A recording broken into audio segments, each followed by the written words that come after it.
Sometime 14 years ago, close to 14 years ago, I came to the synagogue church. At this time, my family just recovered from a fire outbreak in our home. And at that particular time, it's like we needed God and we needed help, actually. My father's friend introduced him to the synagogue church, mainly because of my father's malignant sickness.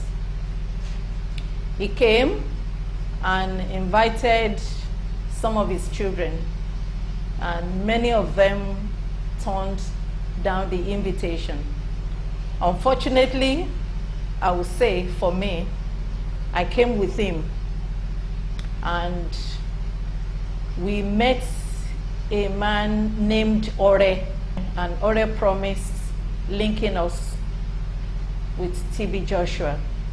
And there they said we should meet with Tunji. Actually, Ore told us that TB Joshua was aware of our being there. So he instructed Ore to take us to the mountain. That Tunji would give us water to drink and to bathe. We were given this kind of yellowish color water. You know, coming from a Muslim background, our experience and what we saw was really bizarre, you know, where somehow, you know, it was really strange. But we thought, well, we are crossing over to a new religion. Probably that is the way they do their thing. So we drank the water and we bathed, and we were taken back to the church. It was maybe like 7 or 8 minutes drive between the mountain and the church. So when we got back to the church, we were there for a few more days until one day, so it was very close to midnight, that Ore invited us to TB Joshua's office. He gave us oil, and he also gave us his picture. We were given both, and said we should go back to Ore, that we need to do confession, and we had to do it in the church. So when we went back to Ore, I asked many questions, that why do we have to go back? I mean, why do we have to be in the church? But Ore assured us that the main purpose of our coming out is to be able to touch the hearts of people.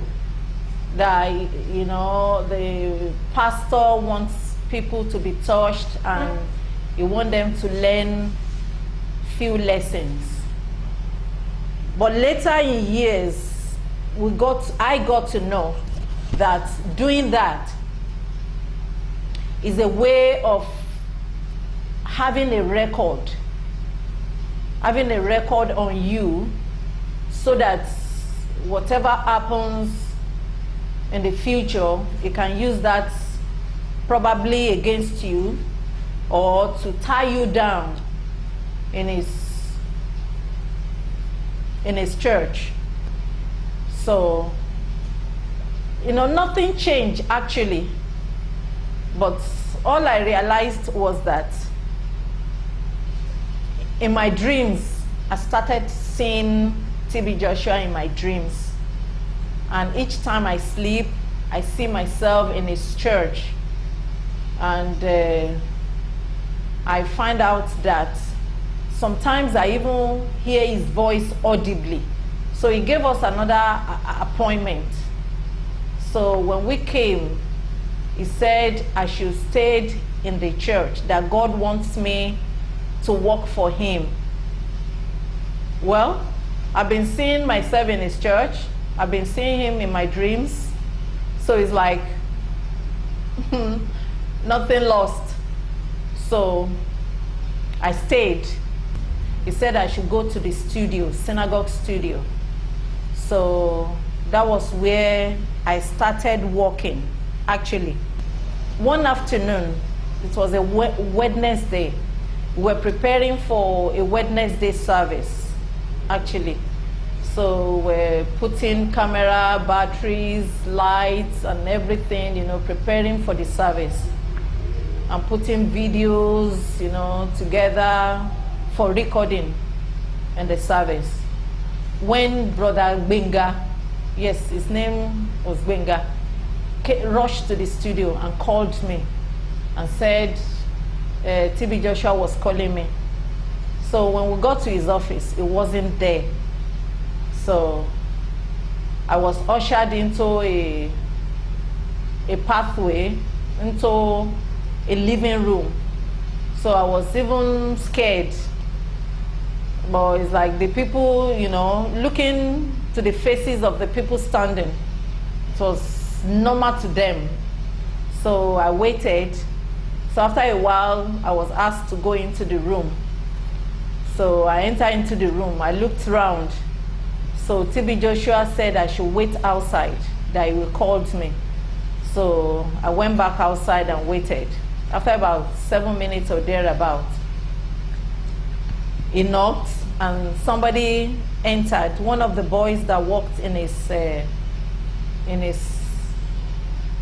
office entered. So he came out and called me. So when I entered, it was something else. I saw him, he was sitting down half naked. So I was even wondering, I said, a prophet, So he said I should come nearer. I knelt down, so he said I should come nearer. So I was taken aback because, the position he was. So he said, I shouldn't be afraid. I should just come nearer, that he was not going to hurt me. So I came nearer, and he said, he knew I could do it. That's why he sent me to the studio. That he wants me to monitor all the people working there. And he wants me to be giving him informations about them. Whatever they say, whatever they do, that I should be free to come to him anytime. That is my father. That I should just be